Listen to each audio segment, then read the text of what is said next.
শ্রেষ্ঠ বোলারকে বাদ দিয়ে আমরা ক্রিকেট টিম করব। আমাদের যারা সমর্থক আছে তারা বাংলাদেশের জার্সি পরতে পারবে না, আর আমরা ক্রিকেট খেলার জন্য বাংলাদেশের নির্বাচন পিছিয়ে দিব। এর যে উদ্ভট, অবাস্তব, অযৌক্তিক কোন প্রত্যাশা হতে পারে না। বাংলাদেশ টিমে যদি মুস্তাফিজ অন্তর্ভুক্ত হয়, যে ভারতে বাংলাদেশ ক্রিকেট টিমের টি-20 বিশ্বকাপ খেলার কোন রকম পরিস্থিতি নাই। ক্রিকেটের ক্ষেত্রে আমাদের কোনো ডেভেলপমেন্ট নাই। আমরা 2টা চিঠি দিয়েছি। চিঠি দেওয়ার পর আমরা আইসিসি যে উত্তর সেটার প্রত্যাশা করছি।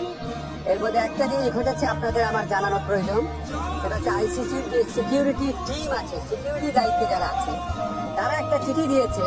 সেই চিঠিতে বলা হয়েছে 3টা জিনিস হলে বাংলাদেশ টিমের নিরাপত্তা আশঙ্কা বাড়বে। একটা হচ্ছে বাংলাদেশ টিমে যদি মুস্তাফিজ অন্তর্ভুক্ত হয়, 2 হচ্ছে বাংলাদেশ যে দলের যে সমর্থকরা আছে ওনারা যদি বাংলাদেশের জাতীয় যে জার্সি আছে, আমাদের ন্যাশনাল জার্সি আছে, এটা পরে যদি ঘোরাফেরা করে। আর 3rd হচ্ছে ইলেকশন যত এগিয়ে আসবে তত নাকি বাংলাদেশ দলের নিরাপত্তা আশঙ্কা বৃদ্ধি পাবে। তো আইসিসি সিকিউরিটি টিমের এই বক্তব্য সন্দেহাতীতভাবে প্রমাণ করেছে যে ভারতে বাংলাদেশ ক্রিকেট টিমের টি-20 বিশ্বকাপ খেলার কোন রকম পরিস্থিতি নাই।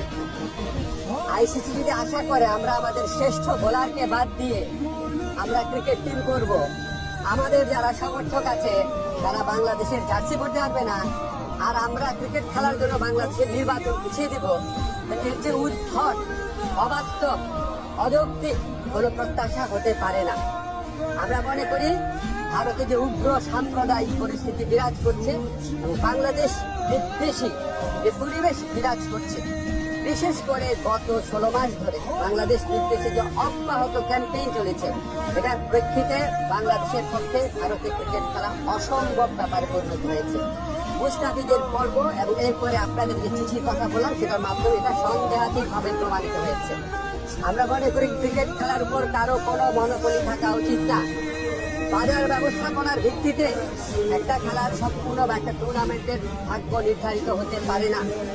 আইসিসি যদি সত্যি গ্লোবাল অর্গানাইজেশন হয়ে থাকে, আর আইসিসি যদি ভারতের কথায় উঠে আর না বসে, তাহলে অবশ্যই আমাদের টি-20 বিশ্বকাপে খেলার সুযোগ শ্রীলঙ্কাতে দেওয়া উচিত।